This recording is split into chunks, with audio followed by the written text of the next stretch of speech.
Assalamualaikum warahmatullahi wabarakatuh.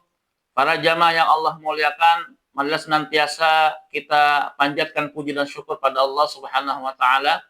Salawat dan salam semoga tetap tercurah kepada qudwah hasanah kita Nabi Muhammad sallallahu alaihi wasallam. Pada kesempatan kali ini saya ingin menyampaikan materi tahsin dengan tema naber. Nah, istilah naber ini mungkin di antara kita masih ada yang awam karena memang naber ini dipopulerkan, istilah naber ini dipopulerkan oleh salah satu ulama Timur Tengah yaitu Dr. Aiman yang memiliki sanad Al-Qur'an yang terdekat dengan Rasulullah SAW. Walaupun ada juga yang pernah belajar istilah naber.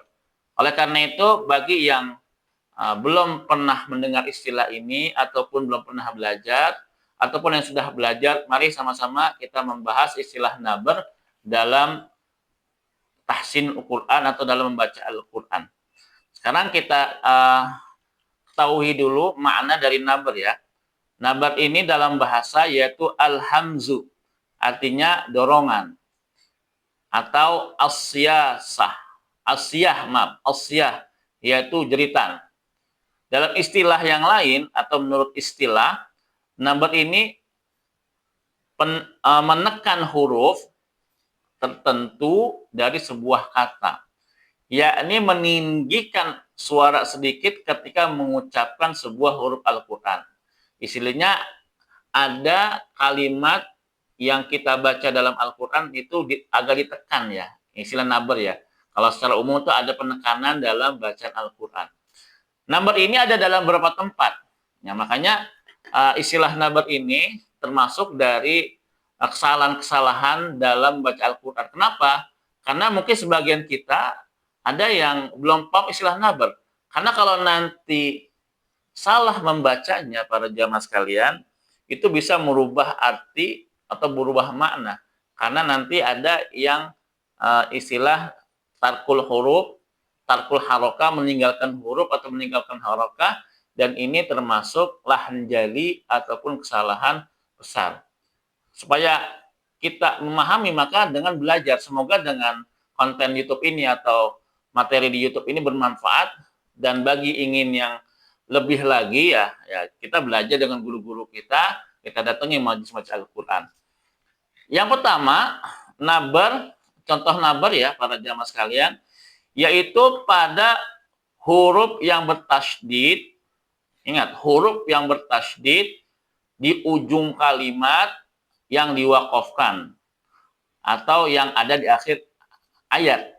Contoh, ya, pada kalimat al-hayy. Nah, ya ini bertasydid. Al-hayy. Jadi ada penekanan. Bukan dibaca al-hayy. Al-hayy. Ya, ada penekanan ya. Terus pada kalimat ra tasydid di akhir kalimat mustaqar. Ya, mustaqar.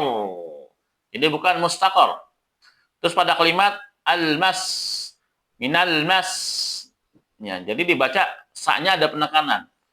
Ada kalimat lagi fatal, wabilung fatal. Ya. Kalau kita baca dengan kalimat mas, fatal, nah ini termasuk kesalahan besar atau kesalahan jali. Karena kenapa? Tarkul harokah, meninggalkan harokat atau menghilangkan harokat. Nah, karena akan merubah arti. Selanjutnya pada poin yang tadi masih poin yang huruf bertasydid ya, yaitu pada mim dan nun bertasydid dalam bacaan gunnah. Contoh pada kalimat fil yam, fil yam. Nah, itu kan mim tasydid ya. Tetap dibaca gunnah ataupun didengungkan, tidak tergesa-gesa.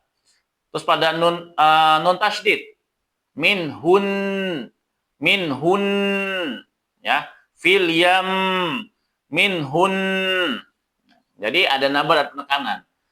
Nah, kesalahannya, contoh misalnya seperti ini dalam membacanya ya, fil yam, minhun. Nah, itu tidak ada penekanan. Nah, ini bisa kesalahan besar atau kesalahan jali atau lahan jali. Selanjutnya masih pada poin yang tadi tasydid tadi, huruf yang bertasydid tadi, yaitu pada istilah qalqalah ya, pada bacaan qalqalah. di akhir ayat atau akhir waqaf. Pada kalimat watab, watab, terus bil haqqo, bil haqqo, wal hajj, wal hajj. Ya. Jadi bukan watab, hanya kol-kol saja, itu salah. Ya kol-kol itu pantul ya, bacaan yang pantul. Tapi kalau ada harokat tasydid di atasnya, maka ada nabernya, ada penekanan. Watab, itu salah. Bil haqqo, salah. Wal hajj, yang benar tadi yang saya contohkan. Selanjutnya, poin yang kedua, pada contoh nabar itu pada kalimat atau pada huruf hamzah yang didahului huruf mat atau lain atau mat wajib mutasil atau mat lain. Huruf hamzah di akhir waqaf atau akhir kalimat, ya, itu pada mat wajib mutasil atau mat lain. Contoh pada mat wajib pada kalimat as-sama, dengan syarat apa? Hamzahnya ini tidak ada fathatain, ya, fathatain. As-sama, kalau fathatain itu kan bukan mat wajib lagi, ya, itu nanti masuknya ke mat iwad seperti sama a, ya. Ini bukan fathatain. Dengan syarat bukan fathatain. Nah, kalau misalnya ada hamzah yang bukan fathatain di akhir kalimat atau akhir waqaf, maka dinaberkan. Contoh seperti ini. Sama, ada penekanan. Sama, sama, su, su, syai, syai. Ya. Jadi bukan sama, su, syai. Ya. Walaupun itu bukan kesalahan jali ya, karena tidak menghilangkan huruf. Namun ada kekurangan ya, tidak dinaberkan. Nah, maksudnya ke lana khofi atau kesalahan kecil. Poin yang ketiga pada contoh nabar itu pada wawu dan ya bertasydid. Wawu dan ya bertasydid. Contoh pada huruf wawu yang bertasydid pada kalimat al-quwwah. Al-quwwah. Nah, ada nabar, ada penekanan, walaupun tidak terlalu diberatkan. Karena kenapa? Huruf wawu ini ada sifat huruf namanya rakhawah. Dan ini saya akan bahas pada materi selanjutnya. Ada kalimat, pada kalimat lagi tawwaba. Tawwaba. Ya bertasydid. Contoh seperti kalimat, dalam kalimat seperti ini, iyaka. Iyaka. Bukan iyaka. Bukan huwa. Bukan tawwaba. Tapi dibaca iyaka. Ini pada surah Al-Fatihah ya. Kalau kita baca iyaka itu kesalahan jali itu. Karena apa? Seakan-akan merubah tasydid atau menghilangkan harokat tasydid. Ya, cara baca dinabarkan iyaka. Iyaka. Terus pada kalimat wa idza huyyitum. Wa idza huyyitum. Nah, itu dinabarkan. Jadi bukan dibaca seperti ini, huyyitum. Nah, ini tolong diperhatikan.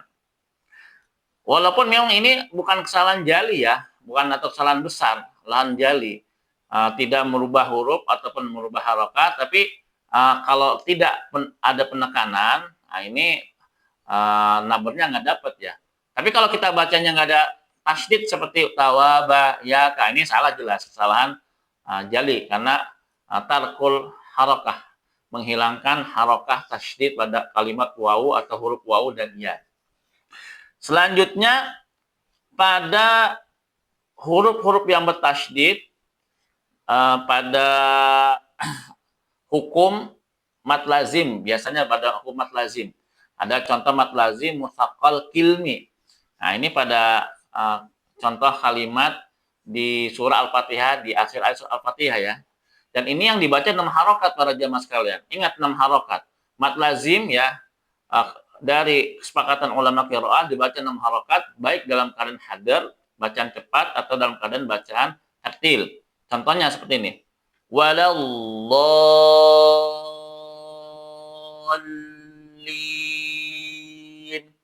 Walallin. 6 harokat. Dan ini tidak dihentak ya, seperti sebagaimana yang dibaca oleh kita semua ya, atau dihentak ya. Kalaupun ada pendapat yang lain silakan saja. Jadi bukan dibaca seperti ini waladhdallin. Ya. Nah, itu silakan kalau ada punya pendapat seperti itu, tapi kalau saya pribadi yang saya pahami ini tidak dihentak. Pada contoh yang lainnya, pada kalimat di surah Abasa ya. Faida ja'atis shakhah.